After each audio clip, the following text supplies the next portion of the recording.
Hello, my name is Jose Enrique Arauz, and I will talk about ticagrelor in patients with stable coronary disease and diabetes. Definition: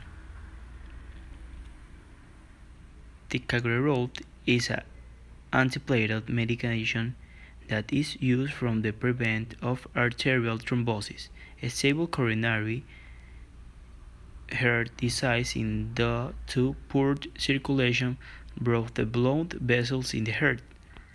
Diabetes is a chronic disease that appears when the pancreas does not produce enough insulin or when the body does not use the insulin it produces effectively.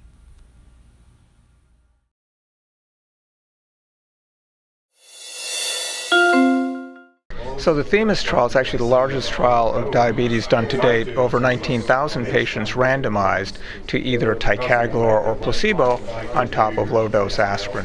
Specifically, these were patients with diabetes and stable chronic coronary artery disease.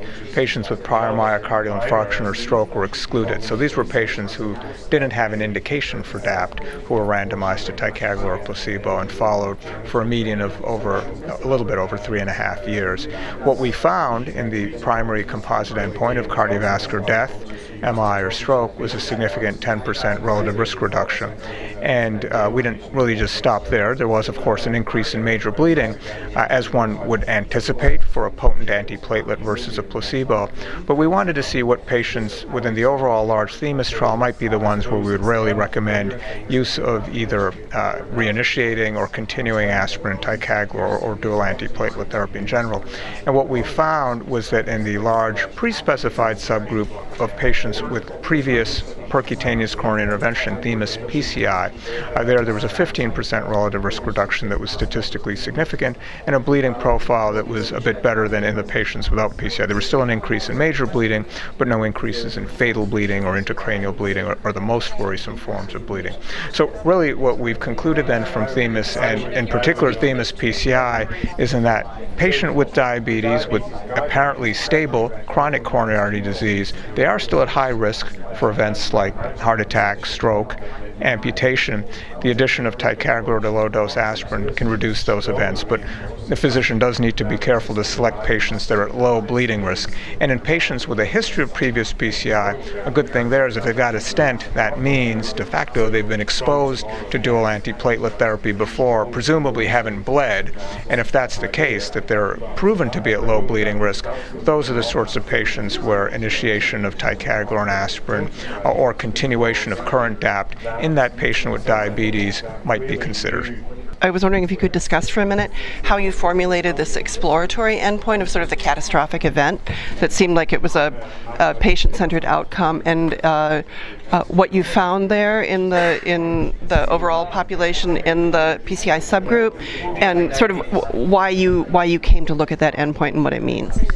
Great question. So that was a pre-specified endpoint, and really the idea there was to look at all the ischemic endpoints that might matter to a patient, because of course people with diabetes are at risk for myocardial infarction, for ST segment elevation myocardial infarction, ischemic stroke, and we saw significant reductions in all those endpoints in the overall THEMIS trial. And amputation and acute limb ischemia is not conventionally included in these sorts of composite endpoints in these cardiovascular trials, but from a patient perspective, oftentimes that's the worst thing they can think of happening, even more so than a heart attack, losing a limb. And what we found, there was a significant reduction in that endpoint. So when you lump it all together, then there's a quite robust reduction in that mega composite of ischemic events, which again, from a patient's perspective, that's what they need to weigh with their doctor, the potential to reduce those sorts of important ischemic events versus the bleeding hazard that they might be exposed to. So I think these sorts of decisions often do involve a discussion with the patient and their tolerance for different side effects like bleeding. Obviously cost of medication enters that type of discussion, but then the potential to prevent events like heart attack, stroke, and amputation.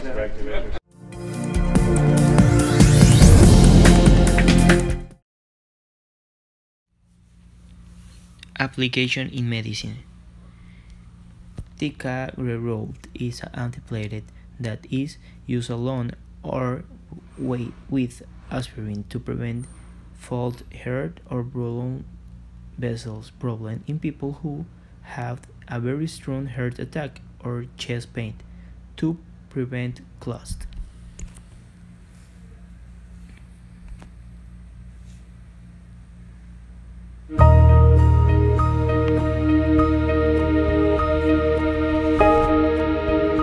Clopidogrel, prasugrel and ticagrelor help to stop the platelets in the blood from sticking together and forming a clot.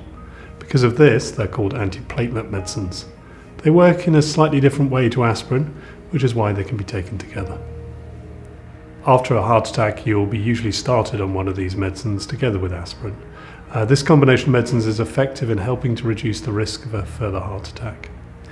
If you've had a stent put into one or more of your coronary arteries, these medicines will also stop clots forming on the stent. The choice of clopidogrel, prasugrel or ticagrelor will depend on the type of heart attack you've had and if you've had a stent inserted. This will also affect how long you need to take this medicine for. Always check this with your heart team if you are unsure. It is extremely important that you do not stop taking these medicines without advice from the heart team.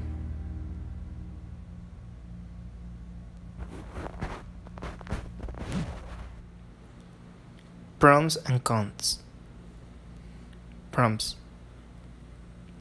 It is usually used once you had a coronary problem and the rate of the new cardiovascular events decreased. It plays a functional role after coronary intervention, that is, after implanting stents to keep them in good condition to prevent thrombolymph from forming inside them. They are usually used temporarily. Cons. They can present symptoms like hives, difficulty thinking, edema of the heads, lips, tongues, and throat bleeding.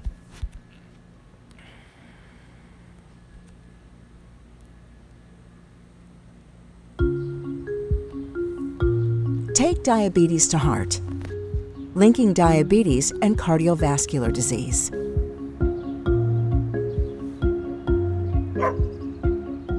Meet Michelle. Michelle enjoys spending time with her family, and in her spare time, she loves to cook and catch up on her favorite shows. She also has diabetes. And like many people with diabetes, she doesn't know there's a link between diabetes and cardiovascular disease. Cardiovascular disease includes conditions such as heart disease and stroke. If you have diabetes, you're more likely to have risk factors associated with heart disease, including obesity, high blood pressure, or high cholesterol. These put you at risk for heart disease and stroke. Over time, high blood glucose from diabetes can damage your blood vessels and the nerves that control your heart. And adults with diabetes are nearly twice as likely to die from heart disease or stroke as people without diabetes. But there's good news for Michelle. She can take steps today to reduce her risk, and so can you. Here's what you can do to protect your heart. Manage your diabetes ABCs: A1C, blood pressure, and cholesterol levels. Ask your healthcare team what your goals should be. Develop or maintain healthy lifestyle habits and learn ways to manage stress. Take medicines as prescribed by your doctor. Stop smoking or using other tobacco products. With lifestyle changes and a treatment plan from her healthcare team, Michelle can look forward to living a healthy life, and someone's very happy about that. So take diabetes to heart. Visit niddk.nih.gov for more information on the link between diabetes and cardiovascular disease.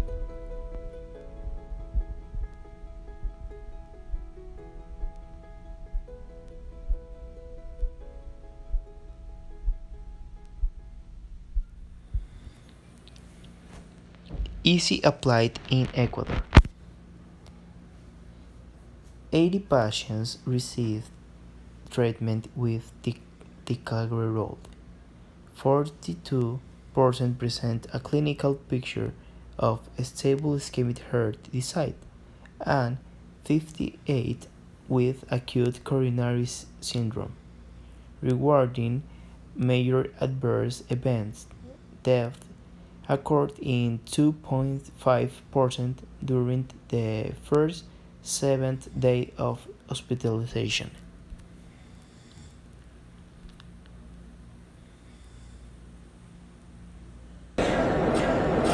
Giuseppe Di Gioia from PCR Online. What are the main lessons of the recent trial THEMIS? The THEMIS trial was a massive trial including more than 19,000 patients, conducted in diabetic patients with evidence of coronary artery disease, mainly prior CABG, prior PCI, or at least a 50% diameter stenosis coronary disease.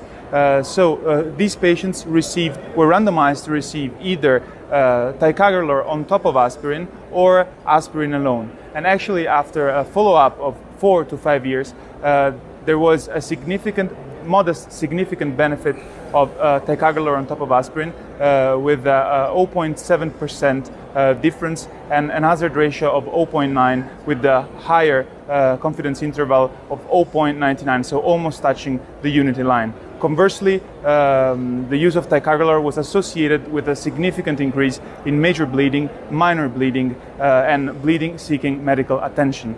So the main message is that there might be a population of diabetic patients with low bleeding risk that might benefit from using ticagrelor in prevention, while patients at high bleeding risk should stick with aspirin only.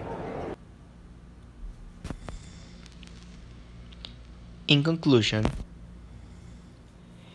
patients with stable coronary artery disease and diabetes without a historical of myocardial infarct or stroke, those who received ticagrelor plus aspirin had a low incidence of ischemic cardiovascular events, but a higher incidence of major bleeding than those who received placebo plus aspirin.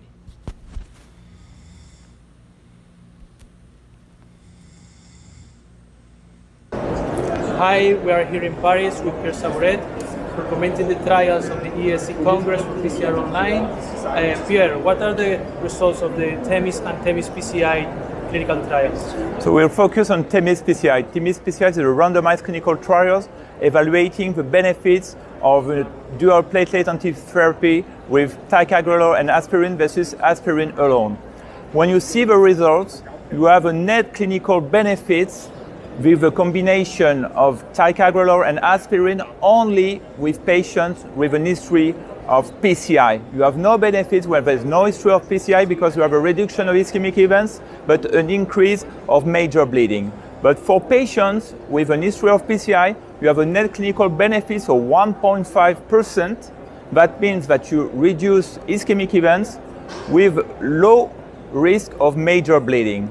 For the other end, the other group, you have no clinical benefits. So it's quite clear for patients with CAD patients with PCI and low risk of bleeding, you can use the dual antiplatelet therapy with ticagrelor and aspirin. Thank you for attention.